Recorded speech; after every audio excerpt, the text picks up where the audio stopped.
Good morning, sir.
Hello.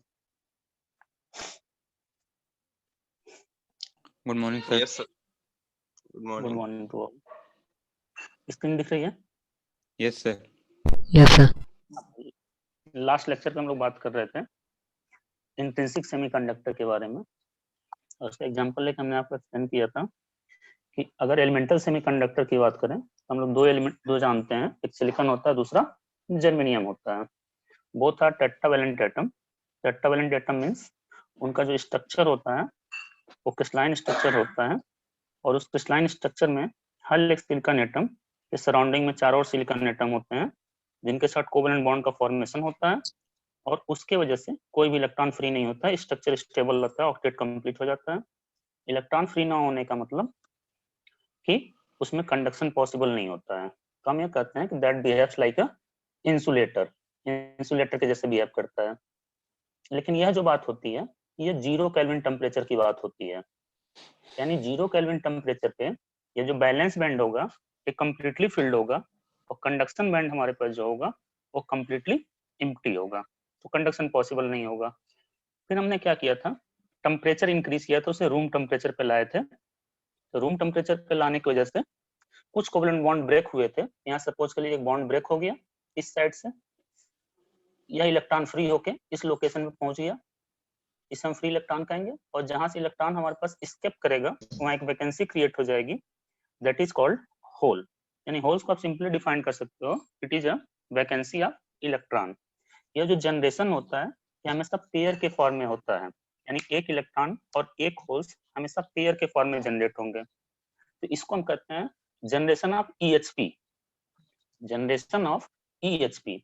और इस generation के लिए हमने जो एनर्जी प्रोवाइड किया है और टेम्परेचर इंक्रीज करके प्रोवाइड किया, टेम्परेचर हमने 0 केल्विन से 300 केल्विन तक इंक्रीज किया था, यानी we have provided thermal energy. तो इस पूरे प्रोसेस को हम कहेंगे थर्मल जनरेशन ऑफ ईएचपी। ठीक है। अब जो इलेक्ट्रॉन फ्री हुआ था वो अगर कभी मूव करते हुए दूसरे किसी वैकेंसी ऑफ इलेक्ट्रॉन के यानी होल्स के पास पहुंचेगा तो उससे रिकम्बाइन हो जाएगा और डिसअपियर हो जाएगा। उस प्रोसेस को हम कहते हैं recombination of electron hole pair. And temperature अगर हम फिक्स रखें, टेम्परेचर अगर कांस्टेंट रखें, उस केस में रेट ऑफ जनरेशन और रेट ऑफ रिकॉम्बिनेशन दोनों इक्वल होता है, यानी at constant temperature we can write at constant temperature rate of generation of EHP equal to rate of recombination। और चूंकि इलेक्ट्रॉन और होल्स पेयर के फॉर्म में जनरेट हुए थे तो we can say number of electrons equal to number of holes, और temperature constant है तो इनका कंसंट्रेशन भी क्या रहेगा, कांस्टेंट रहेगा। इतनी बातें हम लोग पहले डिस्कस कर चुके थे, और इसी वजह से बताया गया था टेम्परेचर इंक्रीज होने की वजह से अगर कैरियर इंक्रीज हो रहे हैं यानी कंडक्टिविटी इंक्रीज हो रही है तो रेजिस्टिविटी डिक्रीज होगी। तो हमने बताया था, आपको एक्सप्लेन किया था कि the temperature coefficient of resistivity for semiconductor is negative. इतनी बातें क्लियर हैं? Yes sir. ये तो पुरानी बातें थी। अब इसके बाद इसमें आपको एक टर्म नया आ रहा है, होल। तो होल के बारे में आप लोग क्या क्या जानते हैं? सर होल जो होता है सिंपल वैकेंसी ऑफ इलेक्ट्रॉन होता है। Positive charge vacancy. चलिए, पहला पॉइंट आपने बताया इस तरह की वैकेंसी ऑफ इलेक्ट्रॉन, ठीक। और कोई बात? सर ये एक पॉजिटिव चार्ज होता है, जब इलेक्ट्रॉन एक जगह से दूसरी जगह मूव कर जाता है, वहाँ पे जो खाली जगह हो जाती है उसी को होल्स कहते हैं। उसी को होल्स करते हैं। तो एक मान लीजिए कि अगर हमारे पास इस Positive डायग्राम की charge अगर हम clear। बात करें, यहाँ जो क्रिस्टलाइन डायग्राम शो किया गया है, इस क्रिस्टलाइन डायग्राम में यहाँ पे जब इलेक्ट्रॉन था पहले इस साइड पे जब कोवेलेंट बॉन्डिंग थी, तो कहीं कोई चार्ज था,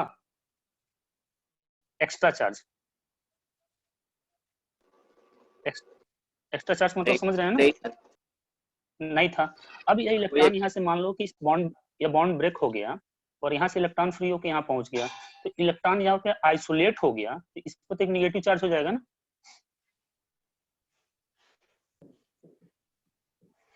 इलेक्ट्रॉन जब अलग हो गया, एस्केप कर गया, तो उस पर एक निगेटिव चार्ज आ गया, इलेक्ट्रॉन पर निगेटिव चार्ज होता है। अब इसी तरह सपोज कर लीजिए कि यहाँ भी कोई बॉन्ड ब्रेक हुआ था, यानी यहाँ पे एक होल जनरेट हुआ था फॉर एग्जांपल, तो ये फ्री इलेक्ट्रॉन जो जनरेट हुआ है, ये मूव करते हुए जब इस होल्स के पास आता है तो रिकम्बाइन हो जाता है। तो रिकॉम्बिनेशन होने की वजह से क्या यहाँ पे एक इलेक्ट्रॉन एक्सेप्ट हो रहा है? बात समझने की कोशिश करिए। लेकिन क्या इस साइड पे कोई ओवरऑल चार्ज डेवलप हो पाएगा? No sir. नो। यानी हमारे पास अगर निगेटिव चार्ज आने के बाद भी अगर कोई ओवरऑल चार्ज डेवलप नहीं हो रहा है, इसका मतलब हम बाय डिफॉल्ट कर सकते हैं वहां पे कुछ पॉजिटिव चार्ज पहले से था।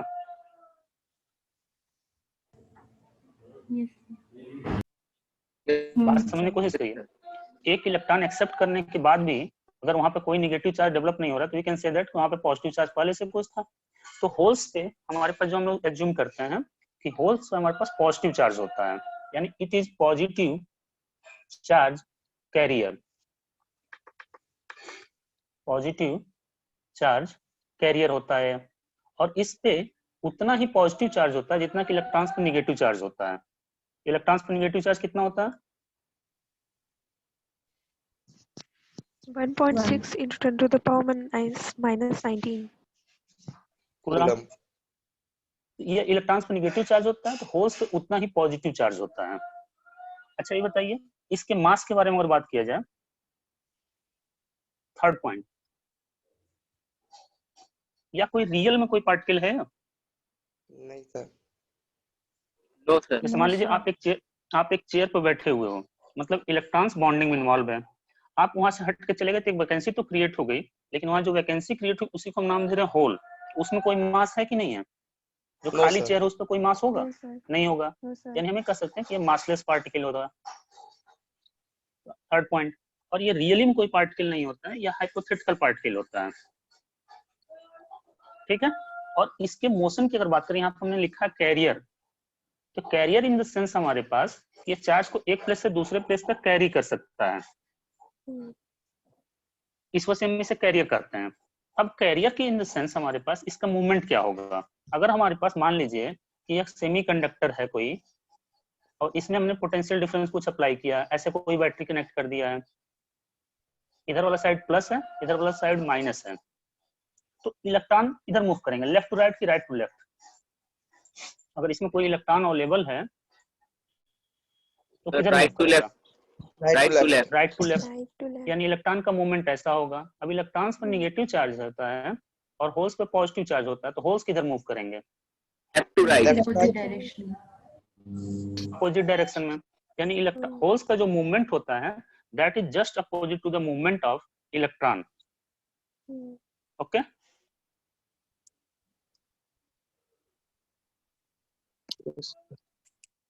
ठीक है। लेकिन इसमें एक बात समझने वाली होती है कि इसका जो पैटर्न होता है वो पैटर्न एग्जैक्टली इलेक्ट्रॉन्स के पैटर्न के सेम होता है, लेकिन डायरेक्शन अपोजिट होता है। कहने का मतलब क्या है कि अगर मान लीजिए एक क्रिस्टलाइन डायग्राम हम ड्रॉ करें, यहाँ पे एक क्रिस्टलाइन डायग्राम ड्रॉ कर रहे हैं सिलिकॉन या जर्मेनियम का, तो ये +4 हो गया, इसके चारों बैलेंस इलेक्ट्रॉन हो गए, इसके सराउंडिंग में 4 और होंगे,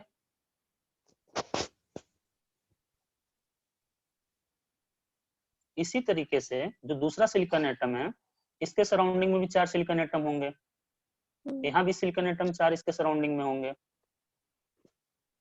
अब सब पे +4 का चार्ज है, क्योंकि चारों के बैलेंस इलेक्ट्रॉन को हम अलग अलग दिखाएंगे, इससे सबके बैलेंस इलेक्ट्रॉन को हम अलग अलग दिखा रहे हैं।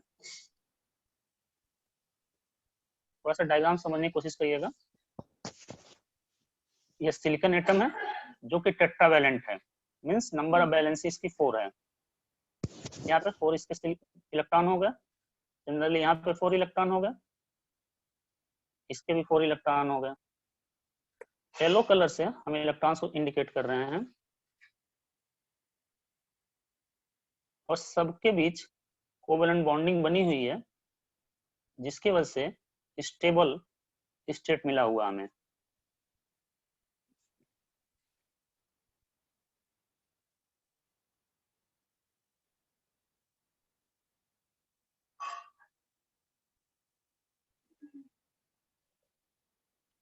अच्छा, बता सकते हैं कि यह डायग्राम किस टेम्परेचर के लिए सही है? Room temperature 0 kelvin. 0 kelvin. 0 kelvin. 0 kelvin मतलब नो थर्मल एनर्जी, सारे इलेक्ट्रॉन बॉन्डिंग में इन्वॉल्व होंगे, कोई भी फ्री नहीं होंगे। ऐसा डायग्राम हमारे पास यहाँ बन गया। अब इसको जब हमने एज्यूम करिए कि हम रूम टेम्परेचर पे ला रहे हैं, तो रूम टेम्परेचर पे लाने का मतलब we are providing some thermal energy, तो उसके वजह से कुछ कोवेलेंट बॉन्ड ब्रेक हो गए। एज्यूम करिए कि 2 कोवेलेंट बॉन्ड ब्रेक हो रहे हैं फॉर एग्जांपल,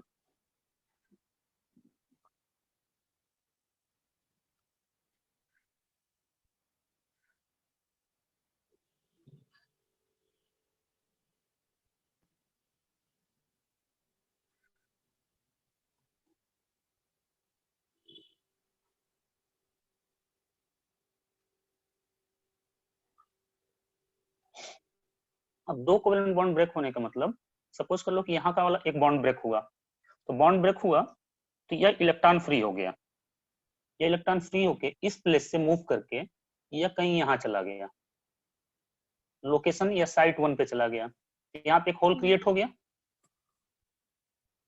यस सर। इसी तरीके से अज्यूम कर लीजिए कि यहाँ का कोई एक कोवेलेंट बॉन्ड ब्रेक हुआ, यहाँ पे एक होल क्रिएट हुआ और यहाँ वाला इलेक्ट्रॉन मूव करके इधर कहीं चला गया। अब यह जो इलेक्ट्रॉन जब हमारे पास पहले यहाँ बॉन्डिंग में था, इस बात को समझने की कोशिश करिएगा, that is being shared by only 2 atoms. जब ये इलेक्ट्रॉन यहाँ पे था तो इस एटम 1 से और एटम 2 के बीच में शेयर्ड था, लेकिन जब ये फ्री हो गया तो ये पूरे क्रिस्टलाइन स्ट्रक्चर में कहीं, ओके ठीक। अब मान लो कि ये इलेक्ट्रॉन फ्रीली मूव करते हुए रैंडमली मूव कर रहा है और कहीं एक यहाँ पे हमारे पास एक और कोवेलेंट बॉन्ड ब्रेक हुआ है, एक जूम कर लीजिए, 3 कोवेलेंट बॉन्ड ब्रेक कर लीजिए समझने के लिए। यहाँ भी एक इलेक्ट्रॉन फ्री हुआ था, रेड कलर से फ्री इलेक्ट्रॉन है, ब्लू कलर से हमारे पास होल्स हैं, और येलो कलर से जो डॉटेड शो किए गए हैं वो बॉन्डेड इलेक्ट्रॉन है। अब यह इलेक्ट्रॉन अगर मान लो कि यहाँ से मूव करते हुए, रैंडमली मूव करते हुए अगर इस प्लेस से यहाँ पहुंचा, ठीक, तो यहाँ पे रिकॉम्बिनेशन हो जाएगा। Yes sir. ठीक, इसी तरीके से ये सोचिए कि यहाँ पे जो होल्स क्रिएट हुआ था, यहाँ पे अगर इस एटम की बात करें, जो एटम है इसके पास कितने इलेक्ट्रॉन अभी इसको दिख रहे हैं? 7 इलेक्ट्रॉन होने का मतलब it has great tendency to accept 1 more electron अपने ऑक्टेट को कंप्लीट करने के लिए। Yes sir. तो यह करेगा क्या कि मान लीजिए अगर इसको अपने अगल बगल कहीं से फ्री इलेक्ट्रॉन मतलब लूजली बॉन्डेड इलेक्ट्रॉन दिखाई देगा तो उसे एक्सेप्ट कर लेगा यहाँ पे। तो यहाँ पे जैसे इलेक्ट्रॉन मूव करेगा तो यहाँ पे होल क्रिएट हो जाएगा और यहाँ से होल डिसअपीयर हो जाएंगे। अब यहाँ फिर वैकेंसी क्रिएट हुई तो यह किसी और लोकेशन से एक इलेक्ट्रॉन को अगर एक्सेप्ट करता है तो यहाँ पे होल्स गायब हो जाएगा, लेकिन होल यहाँ पे क्रिएट हो जाएगा। तो यह जरा देखने समझने की कोशिश करिए कि इलेक्ट्रॉन यहाँ से यहाँ आ रहा है और फिर फाइनली यहाँ जा रहा है, लेकिन होल्स इस लोकेशन से यहाँ आ रहा है और फिर इस लोकेशन से यहाँ पे जा रहा है। तो हमारे पास कहने का मतलब यह है इलेक्ट्रॉन और होल्स दोनों के मूवमेंट का जो पैटर्न होता है वो पैटर्न तो सेम होता है, लेकिन डायरेक्शन क्या होता है? अपोजिट होता है। इतनी बात हो गई।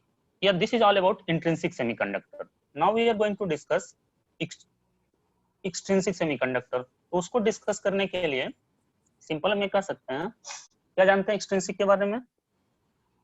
Doped semiconductor, tetravalent doped semiconductor, यानी हमारे पास यहाँ पे हो गया इंट्रिंसिक सेमीकंडक्टर हो गया, और इसमें आप कह रहे हो सर डोपिंग कर दें। ये पढ़ेगा डोपिंग अभी मतलब क्या होता है?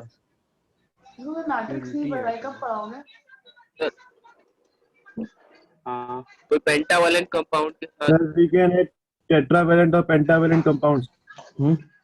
टेट्रावेलेंट या पेंटावेलेंट, तो उसको हम ट्राइवेलेंट impurity कह सकते हाँ हैं। क्या कर रही है? भाई जहाँ फैमिली कुछ बातें हो रही हैं, म्यूट कर दीजिए अपनी। हाँ, यहाँ मैं बात कर रहे हैं कि जो पेंटावेलेंट या ट्राइवेलेंट आप जो बता रहे हो, that is a type of impurity. तो हम यहाँ पे हमारे पास क्या ऐड कर रहे हैं कि इसमें इंट्रिंसिक सेमीकंडक्टर में इम्प्योरिटी ऐड कर दे रहे हैं, लेकिन इम्प्योरिटी मतलब कुछ भी तो ऐड नहीं कर सकते हैं। आपने बताया कि सर ट्राइवेलेंट ऐड करेंगे या पेंटावेलेंट ऐड करेंगे, तो उसको हम कह रहे हैं सूटेबल इम्प्योरिटी, जिसका मतलब होगा ट्राइवेलेंट या पेंटावेलेंट हो जाएगा। इन दोनों को मिला देंगे, ये जो मिलाने का प्रोसेस होता है इसे क्या कहते हैं? डोपिंग कहते हैं। सूटेबल इम्प्योरिटी ऐड करने का जो प्रोसेस होता है दैट इज डोपिंग। रिजल्ट क्या मिलेगा हमें? एक्सट्रिंसिक सेमीकंडक्टर मिल जाएगा, एक्सट्रिंसिक सेमीकंडक्टर। अब ये जो सूटेबल इम्प्योरिटी होती है इसको हम कहते हैं डोपेंट, ट्राइवेलेंट या पेंटावेलेंट, उसको हम जनरल टर्म में डोपेंट कर सकते हैं। अब आपने बताया कि सर ये डोपेंट दो तरीके के हो सकते हैं। एक आपने बताया कि ट्राइवेलेंट हो सकता है,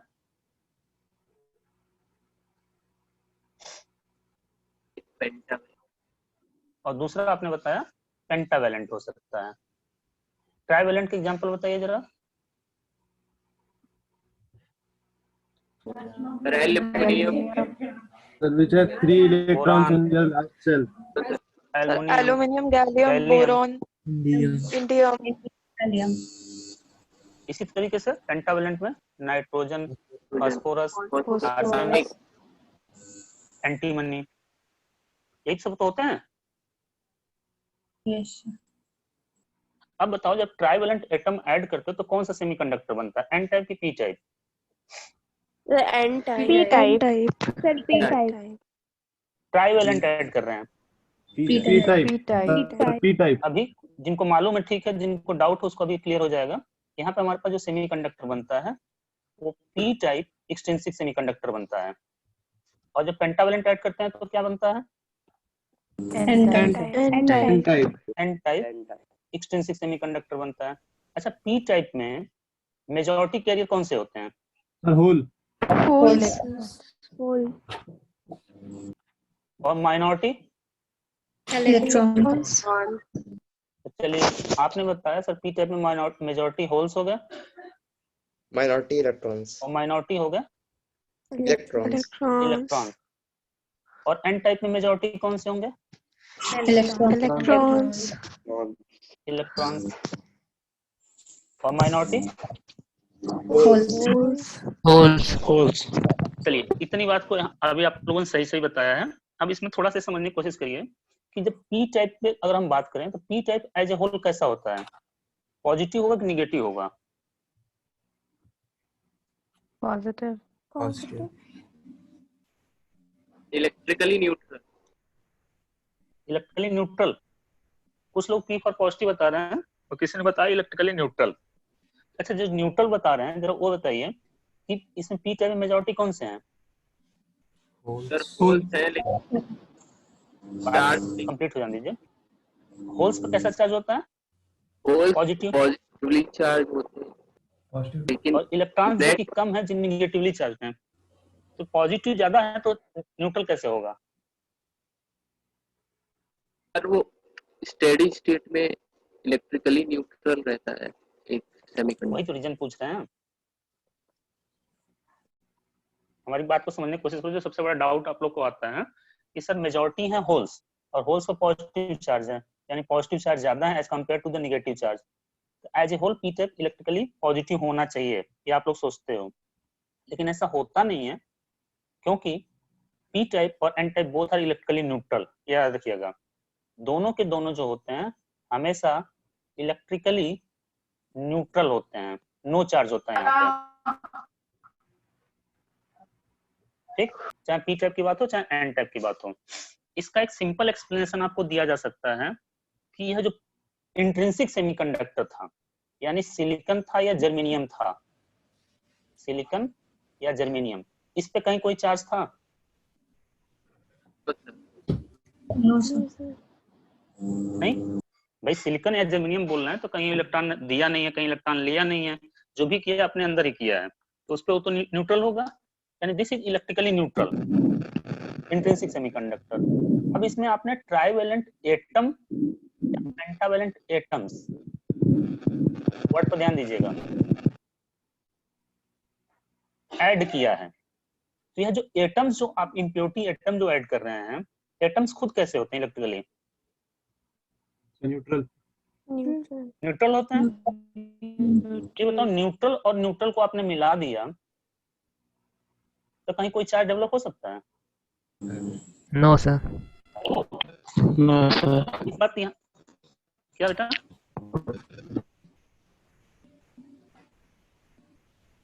न्यूट्रल और न्यूट्रल को हमने ऐड मिला दिया, आपस में मिक्स कर दिया, तो there will be no charge. यानी चाहे पी टाइप सेमीकंडक्टर चाहे एन टाइप सेमीकंडक्टर, दोनों में कहीं कोई चार्ज नहीं होता है। अब हमारा जो डाउट हमने क्रिएट किया था कि होल्स ज्यादा है, यानी पॉजिटिव चार्ज ज्यादा है और इलेक्ट्रॉन्स कम है, या नेगेटिव चार्ज कम है, तो फिर ये पॉजिटिव क्यों नहीं हो रहा है? ये बात सोचने वाली है। तो इसके लिए हम लोग करते क्या है कि थोड़ा सा अगेन यहाँ पे एक लाइन यहाँ पे हम लोग नीचे और लिखना है, या ब्लैंक स्पेस अभी है, जब हम लोग डिस्कस करके आएंगे तो यहाँ पे एक लाइन और ऐड करेंगे नीचे। अब यहाँ पे हमारे पास बात यह होती है कि इस डायग्राम को, चलिए एक बार और डायग्राम ड्रॉ करते हैं हम लोग प्योर सेमीकंडक्टर का, इंट्रिंसिक सेमीकंडक्टर का एट एब्सोल्यूट जीरो। तो यह सिलिकॉन एटम हो गया, सिलिकॉन एटम में नंबर ऑफ बैलेंस इलेक्ट्रॉन 4 हैं। ये डायग्राम आता है एग्जाम में, तो यहाँ पे चारों बैलेंस इलेक्ट्रॉन को हमने बाहर शो कर दिया। आपने बताया सर इसके सराउंडिंग में 4 और सिलिकॉन एटम होते हैं जिनके साथ एक कोवेलेंट बॉन्ड का फॉर्मेशन करता है। यह बात हो गई। थोड़ा सा स्टेप वाइज समझने की कोशिश करिएगा। अभी हम ले रहे हैं intrinsic semiconductor at absolute zero.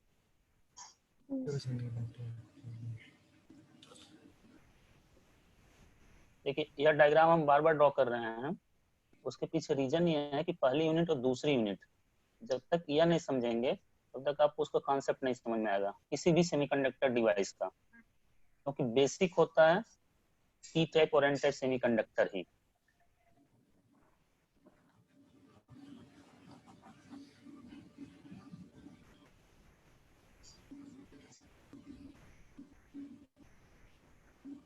ऐसे +4 का कॉन्सेप्ट क्लियर हो रहा है ना?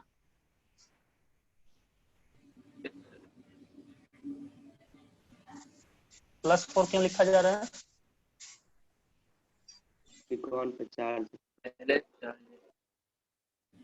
एक एटम से अगर एक इलेक्ट्रॉन निकलता है तो उसका +1 का चार्ज डेवलप होता है। Yes, sir. अगर हम चारों इलेक्ट्रॉन को उसको अलग कर दिए, उसको बैलेंस इलेक्ट्रॉन को, तो रिमेनिंग पार्ट पे +4 का होगा कि नहीं होगा? Yes, sir. यह स्ट्रक्चर आपने बताया ये एब्सोल्यूट जीरो पे एग्जिस्ट कर रहा है, like this.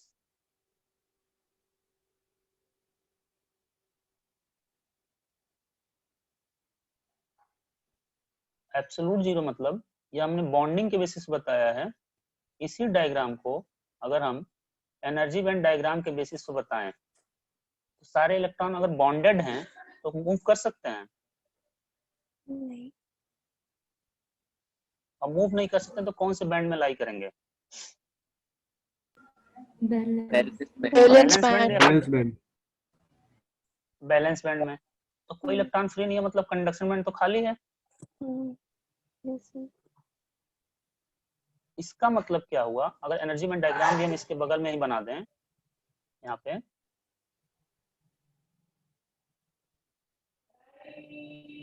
Energy band diagram में ये बैलेंस बैंड है, कंप्लीटली फिल्ड हो गया, और ये कंडक्शन बैंड है जो कि कंप्लीटली एम्प्टी हो गया। अब हमने क्या किया, ये एब्सोल्यूट जीरो टेम्परेचर की बात हो रही थी। अब आपने क्या किया, स्टेप 1 में पहली बात हुई हमारे पास एट 0 केल्विन टेम्परेचर पे। दूसरी बात ये कर रहे हैं कि एट 300 केल्विन टेम्परेचर पे। तो 300 केल्विन वाली बात हम व्हाइट से शो कर रहे हैं। जैसे 300 केल्विन आपने किया, एक कोवेलेंट बॉन्ड सपोज कर लीजिए ब्रेक हो गया, यह वाला बॉन्ड ब्रेक हो गया, यह इलेक्ट्रॉन जो यहाँ से था यह फ्री हो गया और यहाँ पे इस साइड पे कहीं चला गया। यह क्या हुआ? फ्री इलेक्ट्रॉन हुआ। और यह क्या हुआ? होल्स हुआ। बॉन्ड ब्रेक होने का मतलब इलेक्ट्रॉन कौन से बैंड से कहाँ पे जा रहा है? बैलेंस Valence बैंड से conduction band. Valence to meeting and हो conduction. जाती है, दोबारा ज्वाइन कर लीजिएगा। बैलेंस बैंड से कंडक्शन बैंड में एक इलेक्ट्रॉन चला गया, यानी कंडक्शन बैंड में एक इलेक्ट्रॉन गया, तो यहाँ पे बैलेंस बैंड में एक खाली जगह क्रिएट हो गई, मतलब एक होल क्रिएट हो गया। ओके, अब हमने क्या किया कि इसमें पेंटावेलेंट इम्प्योरिटी मिला दी। तीसरा काम करने जा रहे हैं, we are going to add pentavalent impurity. Third work is adding pentavalent. तो अगर पीरियोडिक टेबल की बात किया जाए, ये पेंटावेलेंट जो एटम्स होते हैं क्या टेट्रावेलेंट के जस्ट बगल में होंगे?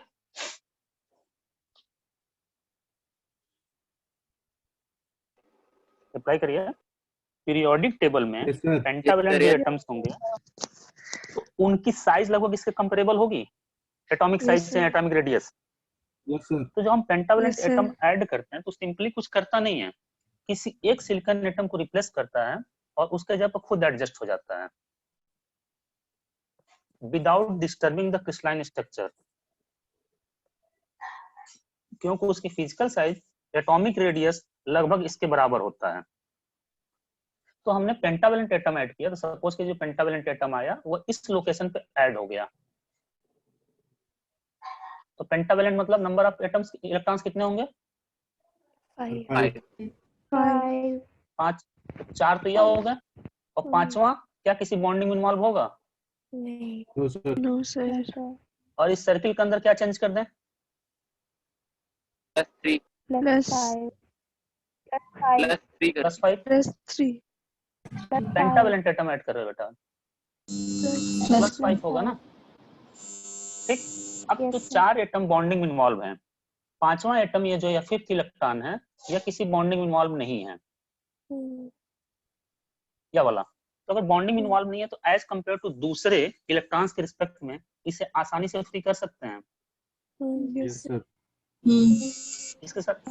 इसके साथ दो खास बात है कि पहली बात है कि आउटर मोस्ट इलेक्ट्रॉन है, बैलेंस इलेक्ट्रॉन है, मतलब आउटर मोस्ट इलेक्ट्रॉन है, और साथ में किसी बॉन्डिंग में इन्वॉल्व नहीं है, तो इसे आसानी से फ्री कर सकते हैं।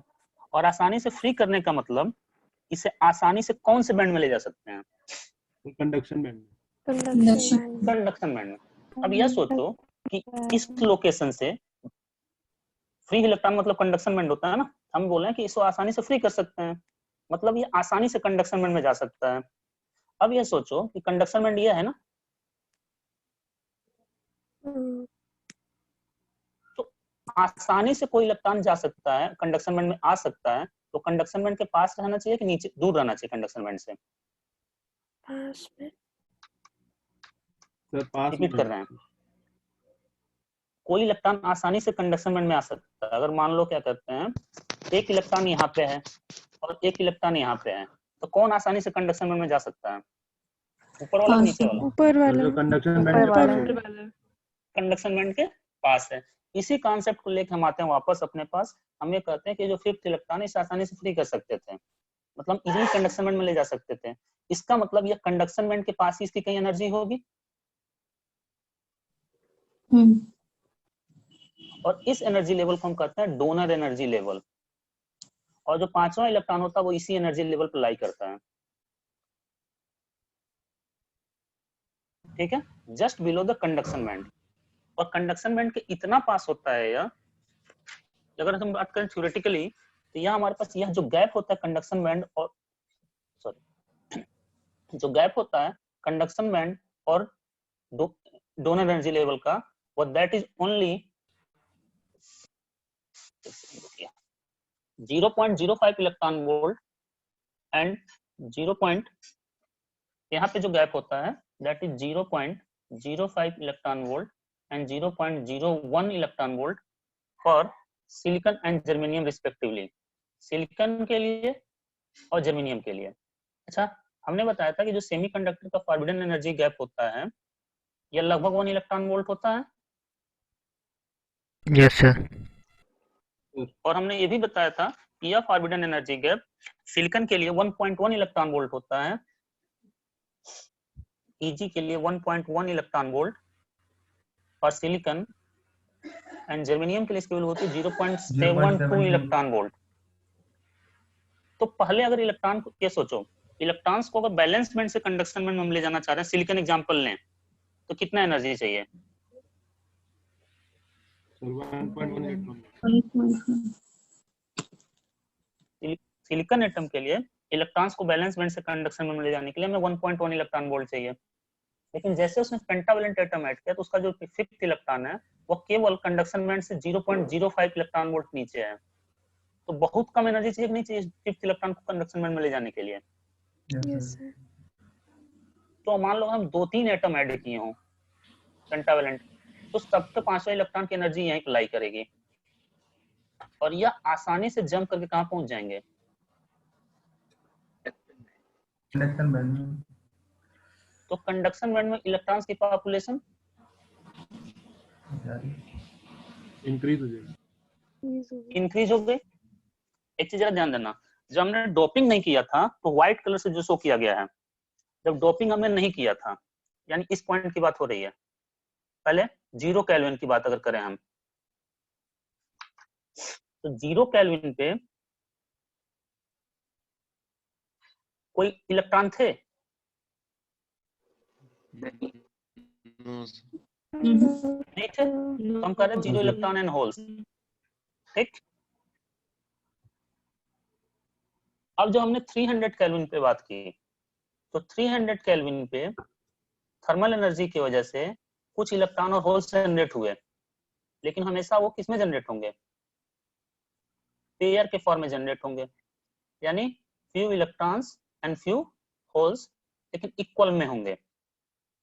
देखो इस डायग्राम में देखिए आप, यह जो हमारे पास एनर्जी बैंड डायग्राम दिखाया गया है, इसमें व्हाइट कलर से देखो, अगर एक होल्स हमने बैलेंस बैंड में दिखाया है एक होल, तो एक इलेक्ट्रॉन कंडक्शन बैंड में भी दिखाया है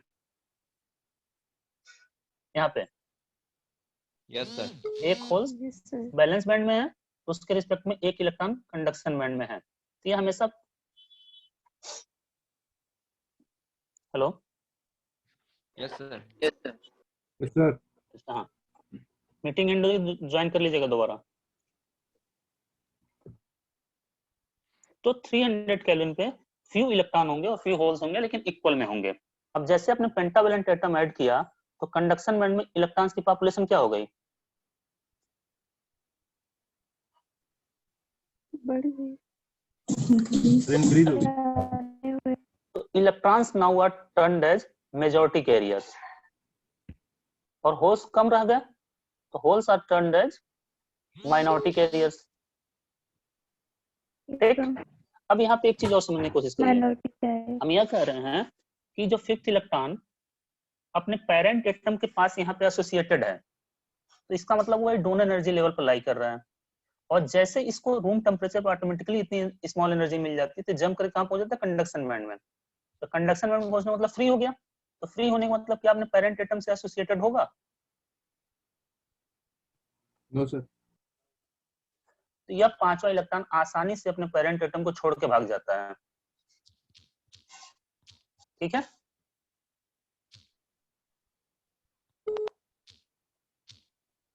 अब ये बताइए, अगर हम बॉक्स के फॉर्म में बात करें या बोलें कि यह हमारे पास प्योर सेमीकंडक्टर था, तो प्योर सेमीकंडक्टर में कहीं कोई चार्ज होता है?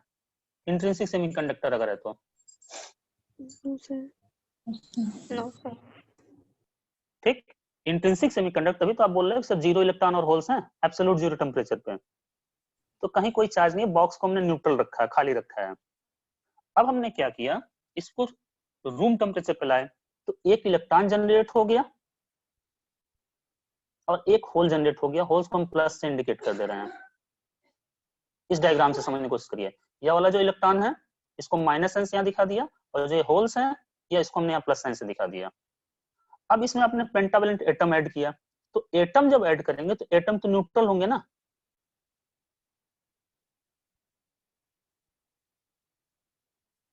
रिपीट करिए, बहुत आसान लेकिन बहुत ही जरूरी चीज है। हमने जो पेंटावैलेंट एटम ऐड किया वो न्यूट्रल थे, तो खाली खाली ऐड हो गया। लेकिन जैसे इसका फिफ्थ इलेक्ट्रॉन, यह वाला जो फिफ्थ इलेक्ट्रॉन था, जैसे अपने पेरेंट एटम को छोड़ दिया, तो पेरेंट एटम को छोड़ने के बाद पेरेंट एटम पे कितना चार्ज आ जाएगा?